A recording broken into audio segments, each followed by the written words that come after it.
अस्सलामुअलैकुम व्यूअर्स, मैं हूं समीना पाशा। उम्मीद है आप लोग खैरियत से होंगे।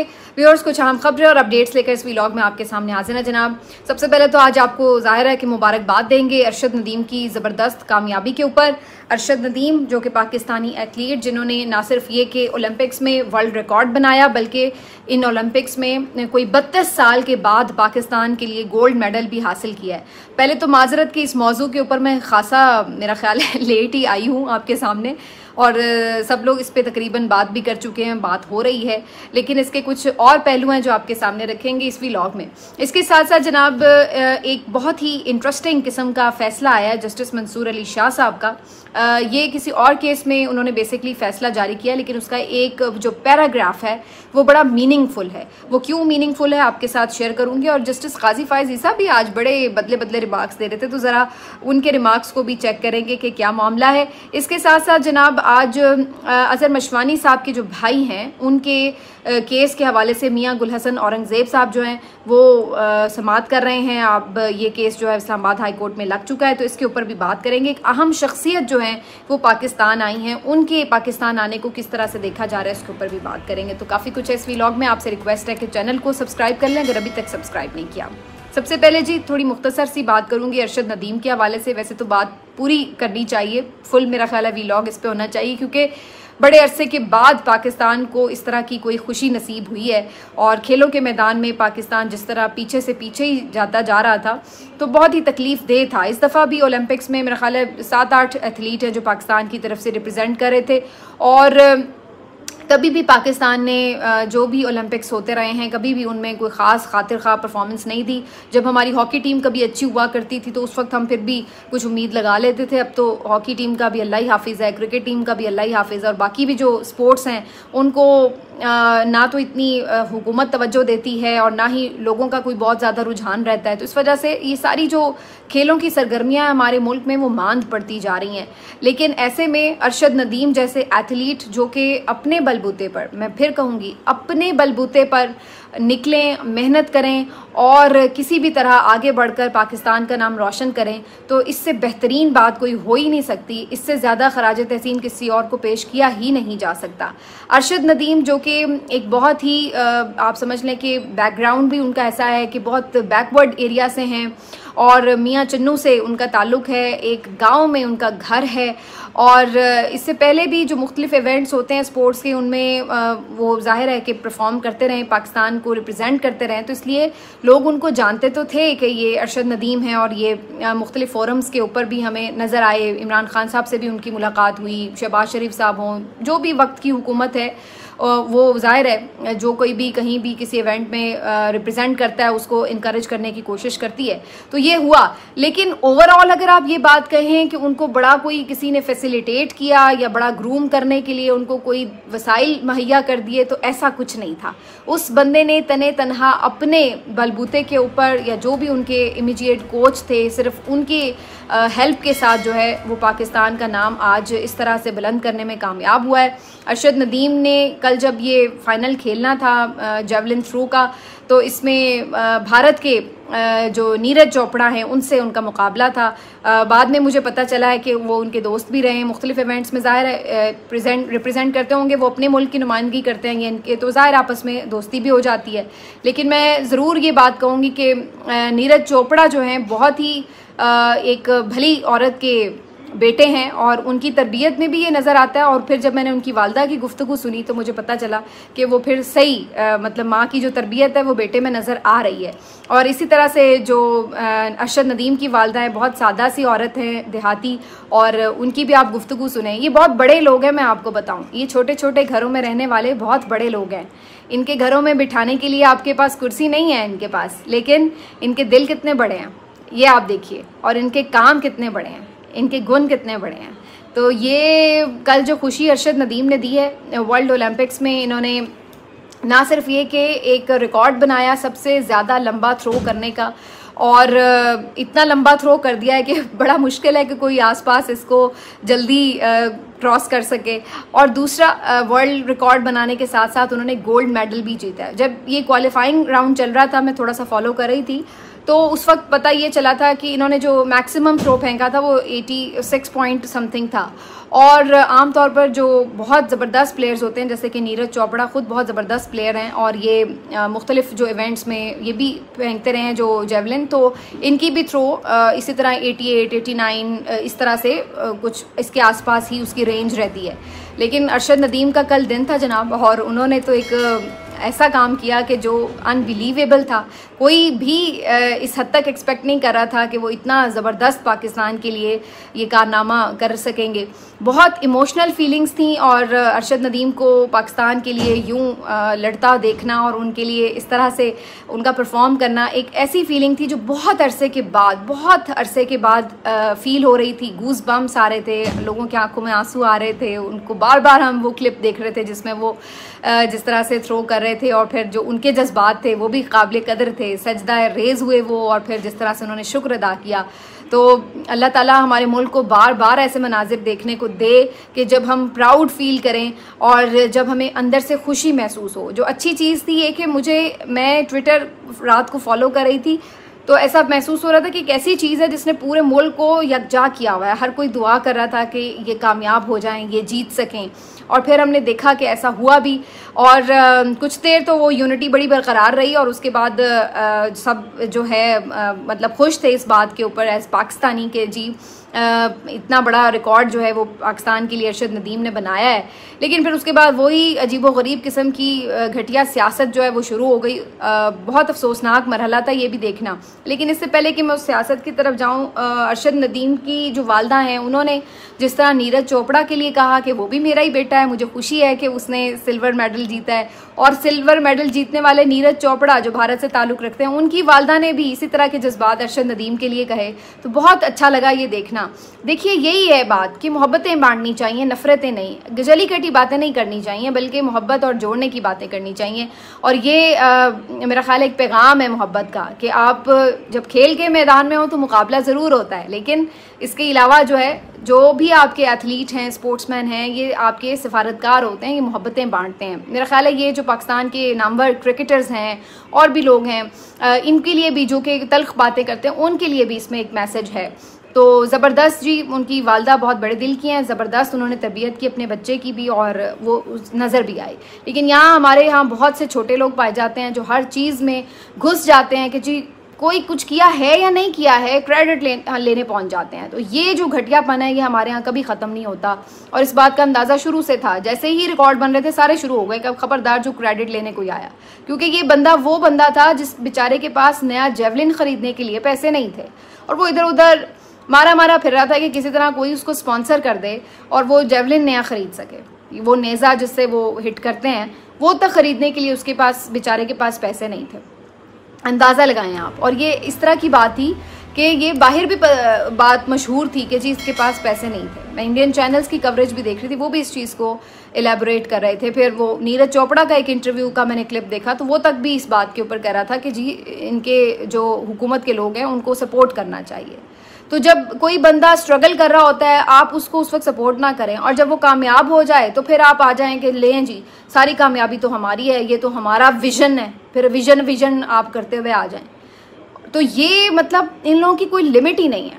ये इनकी मेंटालिटी ऐसी है इस शरीफ फैमिली की स्पेशली कि आप अंदाज़ा लगाएं कि ये इतना सा भी कुछ करते हैं ना, एक टॉफ़ी भी किसी को दे देते हैं तो इनकी कोशिश होती है कि उस टॉफ़ी के ऊपर भी ये ना पूरी 1 करोड़ रुपए की ना कोई तशहीरी मुहिम जारी बना लें, कर लें कि बता दें कि ये टॉफ़ी हमने लेके दी। इस तरह के ये लोग हैं।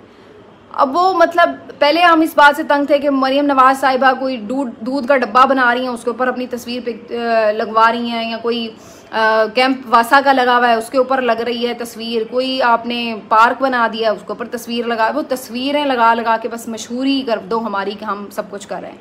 वो चीज़ें अब वो बंदा भाई अपने बलबूते पर कर रहा है जो कर रहा है, और उसके बाद जनाब अब सारे शुरू हो गए।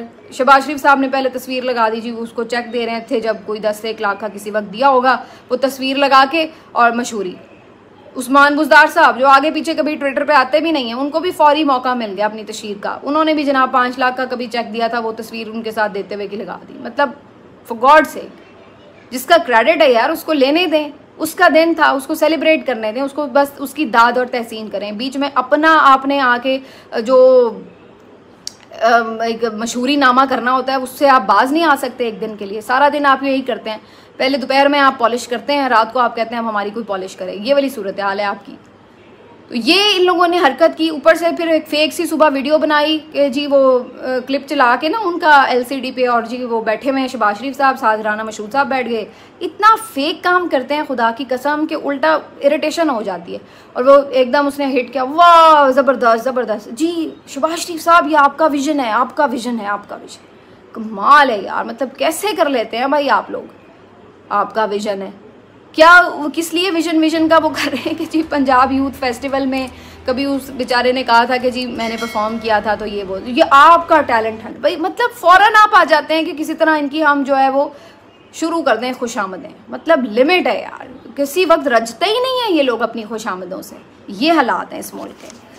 तो बहरहाल बस अब इस पर मैं मज़ीद क्या वक्त वेस्ट करूं, लेकिन सुबह से मैं ये चीज़ें देख के पक रही थी कि ये किस तरह का मुल्क है कि यानी अगर एक बंदा कोई खुशी का ले ही आता है लम्हा हमारे लिए, तो उसको भी ये लोग कंट्रोवर्शियल बना देते हैं। और फिर PMLN के जले कटे सोशल मीडिया एक्टिविस्ट शुरू हो गए, वो उसको किसी भी तरह उसके ऊपर फेंकने के लिए, जिसको कहते हैं जलती तेल डालने के लिए कि जी ये तो PTI वाले सड़ गए, ये हो गया, 92 का हीरो तो कुछ भी नहीं था, ये हसल और वगैरह वगैरह। मतलब फॉर गॉड से यार, छोटी हरकतें, घटिया हरकतें किसी वक्त बंद नहीं होती। बहरहाल दफ़ा माने इन्हें। अब आगे बात करते हैं जी, आज की बड़ी इंपॉर्टेंट खबरें भी हैं कुछ, वो भी आपके साथ शेयर करूं। आज किसी और केस के फैसले में जस्टिस मंसूर अली शाह साहब ने आज बड़ा दबंग किस्म का जी कुछ लिखा है पैराग्राफ, वो आपके साथ शेयर करते हैं।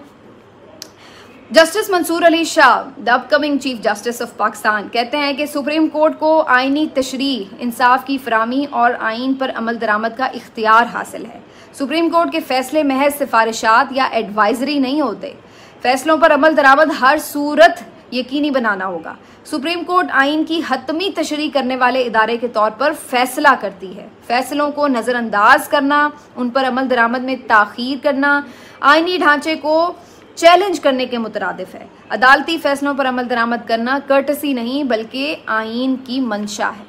तो वो तमाम लोग जो भंगड़े डाल रहे थे कि जी इलेक्शन कमीशन ने अगर फैसले पर अमल दरामद नहीं किया तो बड़ा अच्छा काम किया, ये वो, तो उनकी ज़रा तबीयत साफ़ की है जस्टिस मंसूर अली शाह साहब ने कि किसी गलत फहमी का शिकार ना हो। ये कोई आपकी अखलाकी वो जिम्मेदारी नहीं है कि जी आपने करना है, ये बाउंड है, आप बाउंड हैं इस चीज़ के कि आपने फैसले पर अमल दरामद करना है। ये कोई हमारी तजवीज़ नहीं होती कि कर लें तो कर लें, कोई बात नहीं, अगर ना किया तो कोई बात नहीं, ऐसा नहीं है। जब फैसला फैसला है, वो तजवीज़ नहीं है, फैसले पे अमल दरामद होना है। और जस्टिस काजी फायज ईसा साहब भी एक और किसी केस के सिलसिले में आज बड़े आम रिमार्क्स दे रहे थे, तो वो बड़े गुस्सा हो रहे थे कि उनके फैसले पर अमल नहीं हुआ। हालांकि उसका भी तफसीली फैसला जारी नहीं हुआ, लेकिन उस केस में भी उन्होंने ये बात कही कि जी तफसीली फैसला जारी नहीं होने का मतलब ये नहीं है कि आप उसके ऊपर अमल दरामद नहीं करेंगे। आपने तमाशा बना दिया आइन का, कानून का, मुल्क का। और बड़ा गुस्सा होते हुए वो ये तक बोले कि जी आपको पता भी है कि आपने मुल्क का हाल क्या कर दिया है। कहते हैं कि जी कोई जर्नैल जो है वो अपनी फाइल तक नहीं दिखाता। फिर कहते हैं जर्नैल और ब्यूरोक्रेट्स ने मुल्क का निज़ाम संभाल रखा है, आपको इदराक भी है। वो जो हुकूमती नुमाइंदे थे उनको ज़रा लताड़ रहे थे। तो अब ये काजी साहब कहते हैं कि जी जो गुलामी की जंजीरें हैं वो तोड़ दो। हंसी आ रही थी वैसे इस तरह की बातें सुनते हुए। ये जुमले ऐसे इमरान खान साहब ने बोल बोल के अपने साथ नत्थी कर ली हुए हैं कि कोई और बोलता है तो लगता है वो इमरान खान साहब को ही फॉलो कर रहा है। तो बहरहाल काजी साहब ने भी आज कह दिया कि गुलामी की जंजीरें तोड़ दें, लेकिन काजी साहब सबसे पहले तो फिर वो आप खुद तोड़ लें। क्या आप आज़ाद मुनसिफ हैं? सबसे पहले तो लोग ये सवाल करेंगे आपसे। ये इसलिए हम सवाल करेंगे बड़ी माजरत के साथ, बड़े अदब के साथ, कि जनाब आपके तो अपने जो जज साहिबान हैं वो आपको चीखते चिल्लाते पुकारते फिर रहे हैं कि हमारे ऊपर दबाव है, ये वो। आप तो उन्हें इंसाफ नहीं दे सके। आपके तो अपने सवालों पर लोग इंसाफ का सवाल उठाते हैं कि आप ये आज़ादाना फैसले कर रहे हैं या नहीं कर रहे। तो फिर आप क्या दूसरों को मशवरे दे रहे हैं कि आज़ाद हो जाओ और गुलामी की जंजीरें तोड़ दो। फिर लेकिन मंसूर अली शाह साहब के फैसले की इम्पोर्टेंस और काजी साहब ने भी मैंने जो बात की, तो इससे ये एक आप समझ लीजिए कि आने वाले मंजरनामे का कर्टन रेजर है, जिसमें जजेस इस बात पे बिल्कुल क्लियर हैं कि फैसले पे अमल तो होना है। ये नहीं आप कह सकते कि 2 जजों ने इख्तिलाफ कर लिया तो लिहाजा उनका फैसला मुकद्दम हो गया क्योंकि वो आपकी पसंद की बात कर रहे हैं, और बाकी जो जजेस हैं जो अक्सरियत में हैं जिन्होंने तशरीह की है अपने हिसाब से, आप कह रहे हैं कि जी वो तो गलत फैसला है लिहाजा हमने अमल नहीं करना। गलत है, सही है, नजरसानी होगी नहीं होगी, नजरसानी में फैसला तब्दील होगा नहीं होगा, वो सब बात की बातें हैं। पहली जो चीज़ है, पहला जो पॉइंट है वो ये है कि जब फैसला आ चुका है तो आपको उस पर अमल करना ही है। तो अब मेरा ख्याल है इस फैसले से काफ़ी हद तक अंदाज़ा हो गया इलेक्शन कमीशन को भी कि इसमें इनकी माफ़ी नहीं होनी।